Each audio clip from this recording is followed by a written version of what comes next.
Bollywood silver screen presenting the water diviner. कहानी की शुरुआत होती है सन 1919 से। ये वो वक्त है जब वर्ल्ड वॉर 1 खत्म हो चुका है। सभी देश अब पूरी तरह से शांत है। ऐसे में ऑस्ट्रेलिया के एक फार्मर को दिखाया जाता है जिसका नाम जोशुआ है। जोशुआ जिस इलाके में रहता है वहाँ पर पानी की बहुत कमी है, लेकिन वो पानी को ज़मीन के अंदर खोजने में एक्सपर्ट है। अब जोशुआ अपने घर जाता है जहाँ पर उसकी पत्नी होती है।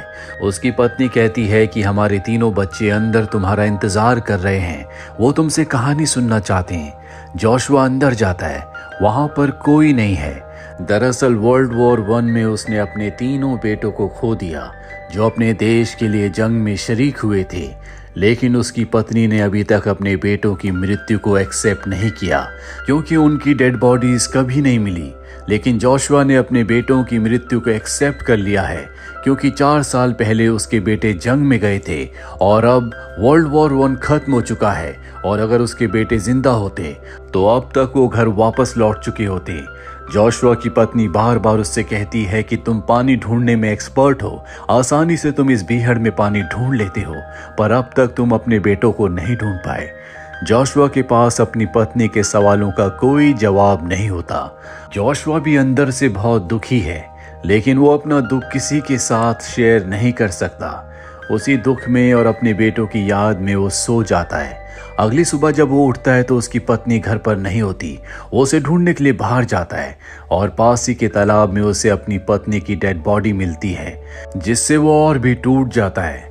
अपनी पत्नी को दफनाने के बाद वो अपनी पत्नी से वादा करता है कि वो अपने बेटों के अवशेषों को ढूंढकर जरूर लाएगा और उन्हें अपनी पत्नी की ग्रेव के पास दफनाएगा। और अब वो अपने सफर पर निकल पड़ता है। रास्ते में उसे याद आता है कि कैसे वो एक बार अपने तीनों बेटों के साथ तूफान में फंस गया था। उसने अपने तीनों बेटों को एक चादर से ढक दिया था, जिसके बाद उसने अपने तीनों बेटों को हिम्मत दी थी। दरअसल वो हमेशा अपने बेटों को याद करता है। 3 महीनों का लंबा सफर तय करने के बाद वो इस्तांबुल पहुंच जाता है, जहां पर एक बच्चा उसके पास आता है और कहता है कि आप हमारे होटल चलिए, जहां पर रहने की खाने की अच्छी व्यवस्था है। लेकिन वो जल्द से जल्द गलीपोली जाना चाहता है जहां पर उसके तीनों बेटों ने जंग लड़ी थी। वो एक पुलिस ऑफिसर के पास जाता और कहता है कि मैं गलीपोली जाना चाहता हूँ। पुलिस ऑफिसर कहता है कि वहां पर किसी भी आम इंसान को जाने की इजाजत नहीं है। अगर आप वहां जाना चाहते हैं तो आपको ब्रिटिशर्स की परमिशन लानी होगी।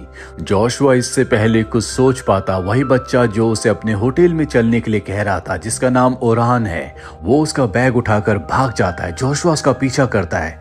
वो बच्चा ओरान भागते भागते अपने होटल के पास आ जाता है और जोशुआ का बैग उसे वापस करते हुए कहता है कि मैं चाहता हूं कि आप हमारे होटल में रुकें। जोशुआ उसकी बात मान जाता है। जोशुआ उसकी मॉम से मिलता है जो कि विडो है। दरअसल वॉर में उसके हस्बैंड की यानी कि ओरान के पिता की मृत्यु हो चुकी है। जोशुआ बताता है कि मैं ऑस्ट्रेलिया से आया हूं और मुझे पता चला है कि यहाँ पर रूम खाली है।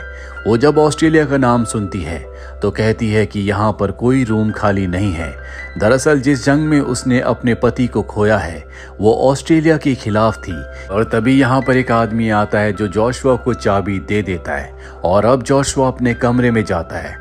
ओरान की मॉम जब उससे टॉवल देने के लिए आती है तो कहती है कि शहर में घूमने के लिए बहुत अच्छी जगह है, आपको वहां जाना चाहिए। वो कहता है कि मैं यहाँ पर घूमने के लिए नहीं बल्कि किसी खास मकसद से आया हूँ, जिसके लिए मुझे जल्द से जल्द गलीपोली पहुंचना होगा। गलीपोली का नाम सुनकर ओरान की मॉम हैरान हो जाती है।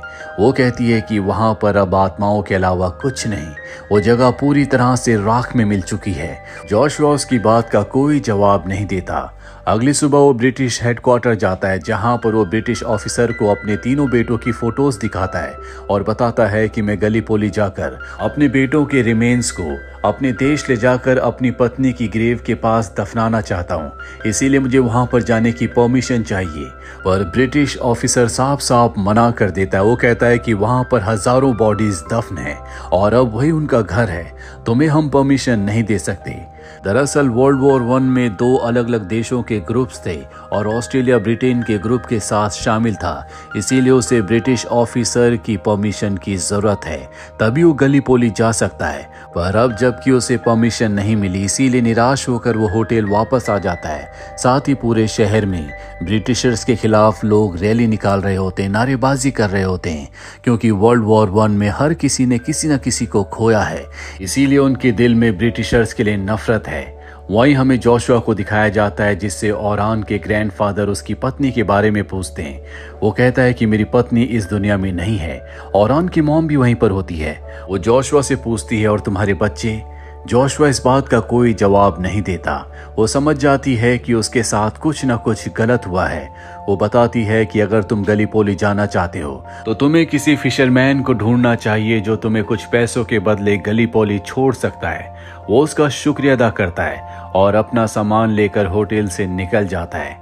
जब वो जा रहा होता है, ओरान उसके पीछे भागता हुआ आता है और जोशुआ को एक फोटो देते हुए कहता है कि ये मेरे पिता की फोटो है, जो कुछ साल पहले गलीपोली जंग पर गए थे, पर वो कभी घर लौट कर वापस नहीं आए। अगर तुम्हें मेरे पिता मिले तो उन्हें अपने साथ घर ले आना। जोशुआ को समझ में आ जाता है कि ओरान के पिता भी जंग में शहीद हो चुके हैं। उसकी मॉम विडो है और शायद इसीलिए वो ऑस्ट्रेलियन से, ब्रिटिशर से नफरत करती है।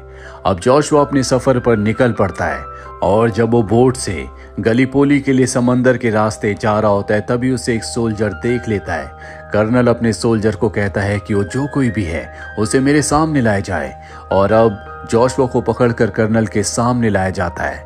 कर्नल बताता है कि हमने खास टीम को बनाया है जो यहाँ पर ऑस्ट्रेलिया के और न्यूजीलैंड के सोल्जर्स की बॉडी को ढूंढ रहे हैं, क्योंकि ये दोनों देश एक साथ मिडल ईस्ट के सोल्जर्स से यहाँ पर लड़े थे। कर्नल कहता है कि अगर हमें तुम्हारे बेटों की निशानी मिली, हमें उनकी डेड बॉडीज मिली, तो हम वहां पर उनके नाम की एक प्लेट लगा देंगे। जोशुआ कहता है कि मुझे पता है कि मेरे बेटे आखिरी वक्त में कहां पर थे। वो मैप निकाल कर कर्नल को उस लोकेशन के बारे में बताना चाहता है, और जब वो मैप निकाल रहा होता है तो उसके बेटों की तस्वीर नीचे गिर जाती है। कर्नल उसके बेटों की तस्वीर देखकर उन तीनों को पहचान लेते हैं।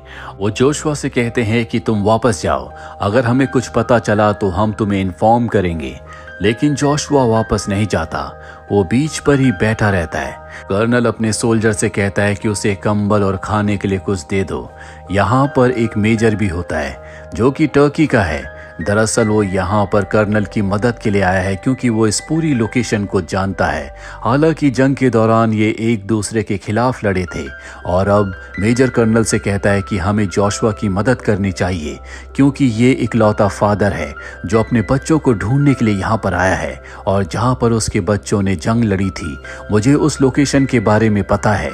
मैं जानता हूँ कि उन्हें ढूंढना बहुत मुश्किल है, पर फिर भी हमें एक चांस लेना चाहिए।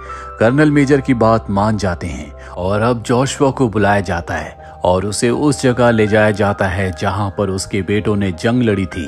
यहाँ पर हमें जंग के वक्त को दिखाया जाता है जहां पर जोशुआ के तीनों बेटे लड़ रहे होते हैं। तभी उसके एक बेटे आर्थर का पैर माइन पर आ जाता है, एक ब्लास्ट होता है जिससे वो जख्मी हो जाता है। उसके दोनों भाई उसे कवर फायर देने के लिए आते हैं और तभी दुश्मन गोलियों से उन्हें छलनी कर देते हैं, जिससे उसके दोनों बेटे शहीद हो जाते हैं। यहाँ पर जोशुआ के दोनों बेटों के अवशेष मिल जाते हैं। जोशुआ उन्हें देखना चाहता है, लेकिन कर्नल मना कर देते हैं। लेकिन अब भी जोशुआ के बेटे आर्थर के अवशेष नहीं मिले, पर अब वो अपने दोनों बेटों के अवशेषों को ऑस्ट्रेलिया वापस ले जाना चाहता है। पर कर्नल उसे समझाता है कि तुम ऐसा मत करो, तुम्हारे बेटों का अब यही घर है, उन्हें यहीं पर दफना दो। वो कर्नल की बात मान जाता है और अपने दोनों बेटों को पूरे रीति रिवाजों के साथ वहां पर दफना देता है। रात को जोशुआ को सपना आता है कि उसका बेटा आर्थर जंग में शहीद नहीं हुआ था, वो अब भी जिंदा है। अगली सुबह उसके पास मेजर आता है जिसने जोशुआ के सरनेम पर गौर किया होता है। मेजर जोशुआ को एक लिस्ट दिखाता और कहता है कि कुछ लोग अब भी बंदी हैं और इसमें शायद तुम्हारा बेटा भी है, यानी कि तुम्हारा बेटा आर्थर हो सकता है कि अब भी वो जिंदा हो और वॉर प्रिजनर्स के साथ हो।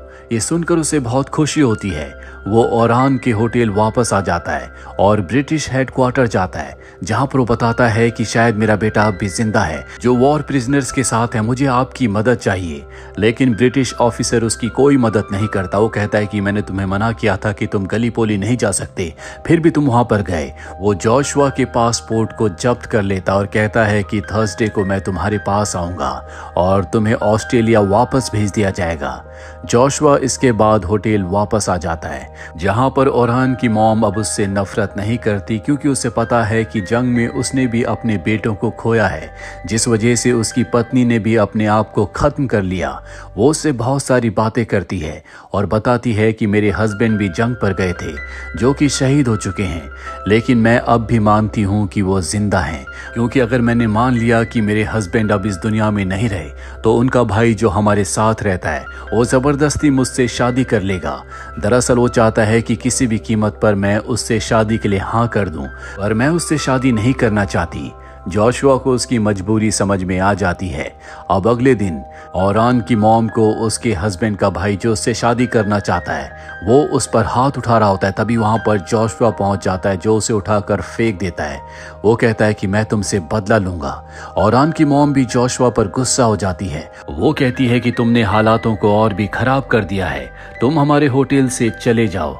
और अब जब वो होटल से बाहर निकलता है, अभी ओरान के पिता का भाई, जिसे जोशुआ ने उठाकर फेंका था, वो वहां पर अपने लोगों के साथ आ जाता है, जो जोशुआ को बहुत बुरी तरह से मारते हैं। पर ठीक उसी वक्त वहां पर सार्जेंट आ जाते हैं, जो उससे कहते हैं कि तुम्हें मेजर ने बुलाया है, और अब उसे मेजर के पास ले जाया जाता है। मेजर बताता है कि हमारे देश के ऊपर ग्रीक्स ने हमला किया है और अब वो हमारे देश के बहुत हिस्सों पर कब्जा कर चुके हैं। ब्रिटिशर्स हमारा इसमें कोई साथ नहीं दे रहे, इसीलिए खुद हम उनका मुकाबला करेंगे। अगली सुबह हम वहां के लिए निकलेंगे और मुझे पूरा विश्वास है कि तुम्हारा बेटा भी हमें वहां पर मिल सकता है, तुम भी हमारे साथ चल सकते हो। जोशुआ उनके साथ चलने के लिए तैयार हो जाता है, लेकिन फिलहाल वो होटल वापस आ जाता है, जहां पर वो ओरान की मॉम से मिलता है, जो उससे माफी मांगती है और कहती है कि तुम्हारा बैग जो यहाँ पर छूट गया था, मेरे बेटे ओरान ने उसे तुम्हारे कमरे में रख दिया है।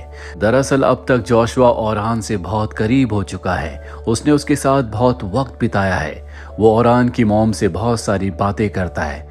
अगली सुबह यहाँ पर ब्रिटिश ऑफिसर आ जाता है, जो कि जोशुआ को ऑस्ट्रेलिया वापस भेजना चाहता है, और इससे पहले कि वो जोशुआ तक पहुंचते, ओरान की मॉम की मदद से वो यहाँ से भाग जाता है और मेजर के पास जाता है, जिसके बाद ये सब के सब ट्रेन से इस जगह से निकल जाते हैं। रास्ते में मेजर उसे एक बैट दिखाता और कहता है कि मुझे जंग के मैदान में मिला था, मुझे लगता है कि ये कोई हथियार है। जोशुआ बताता है कि ये हथियार नहीं है, बल्कि ये क्रिकेट खेलने का बैट है, इससे खेला जाता है। वो सार्जेंट को क्रिकेट के रूल्स बताता है। तब ये रास्ते में एक जलते हुए गांव को देखते हैं, समझ जाते हैं कि ग्रीक्स ने गांव के ऊपर हमला किया है और अब ग्रीक्स इनकी ट्रेन के ऊपर भी हमला कर देते हैं। सभी लोगों को मार दिया जाता है। मात्र 3 ही लोग यहाँ पर बचते हैं, जिसमें एक मेजर, एक सार्जेंट और एक जोशुआ होता है। जोशुआ क्योंकि ऑस्ट्रेलियन है, इसीलिए वो उससे बाद में निपटने का तय करते हैं, पर अब वो मेजर को मारना चाहते हैं। ग्रीक ऑफिसर मेजर को मारने वाला होता है कि जोशुआ बैट से उसके ऊपर हमला कर देता है। ये दोनों के दोनों यहाँ से भाग जाते हैं, पर सार्जेंट मारा जाता है। इसके बाद मेजर और जोशुआ भागकर एक टाउन में आ जाते हैं, जहां पर जोशुआ एक विंडमिल को देखता है और बार बार इस विंडमिल को उसने अपने सपनों में देखा था। वो समझ जाता है कि ये एक तरह का एक संकेत था कि उसका बेटा उसी जगह पर होगा जहां पर विंडमिल है। वो यहाँ के लोगों से अपने बेटे आर्थर के बारे में पूछता है। दरअसल अब इस टाउन के लोग सब के सब ग्रीक के डर से यहाँ से छोड़कर जा रहे होते हैं। वो बताते हैं कि जिसने इस विंडमिल को बनाया है वो चर्च में है। जोशुआ भागकर चर्च में जाता है, जहां पर उसके सामने उसका बेटा आर्थर होता है, जो अपने पिता जोशुआ को देखकर बहुत खुश हो जाता है। दरअसल वो एक गहरे सदमे में होता है। वो अपने पिता को बताता है कि मेरे दोनों भाइयों में से एक भाई जंग में सरवाइव कर गया था, लेकिन वो बहुत बुरी तरह से जख्मी था। वो अपने दर्द को सहन नहीं कर पा रहा था, वो मुक्ति चाहता था। उसने मुझसे रिक्वेस्ट की, बार बार रिक्वेस्ट करने पर मुझे उसकी बात माननी पड़ी। मैंने उसे मुक्त कर दिया और इस बात का गम आज तक मेरे दिल में है। इसीलिए मैंने तय किया था कि मैं कभी अपने घर वापस लौट कर नहीं जाऊंगा, इसीलिए मैं घर वापस नहीं आया। जोशुआ कहता है कि तुम्हारे बिना अब मेरा इस दुनिया में कोई नहीं है, तुम्हारी मॉम भी इस दुनिया में नहीं रही, तुम्हें मेरे साथ घर ऑस्ट्रेलिया वापस जाना होगा। आर्थर उसकी बात मान जाता है, लेकिन तभी यहाँ पर ग्रीक सोल्जर अटैक कर देते हैं। ये वही सोल्जर होते हैं जिन्होंने ट्रेन पर अटैक किया था। मेजर भी यहाँ पर आ जाता, वो कहता है कि हमें यहाँ से निकलना होगा। और अब जोशुआ और आर्थर यहाँ से ग्रीक सोल्जर से बचकर बहुत आसानी से निकल जाते हैं। वापस वो ओरान के होटल में आते हैं, जहाँ पर ओरान की मॉम जोशुआ को उसके बेटे आर्थर के साथ देखकर बहुत खुश होती है। कहानी के अंत में दिखाया जाता है कि ओरान की मॉम जोशुआ के लिए कॉफी बनाती है। जोशुआ बड़े प्यार से उस कॉफी को पीता है, जिससे हमें समझ में आ जाता है कि कहीं न कहीं अब ओरान की मॉम और जोशुआ एक दूसरे को पसंद करते हैं। और इसी के साथ जोशुआ की ये कहानी यहीं पर खत्म हो जाती है। उम्मीद करते हैं कि ये कहानी आपको पसंद आई होगी।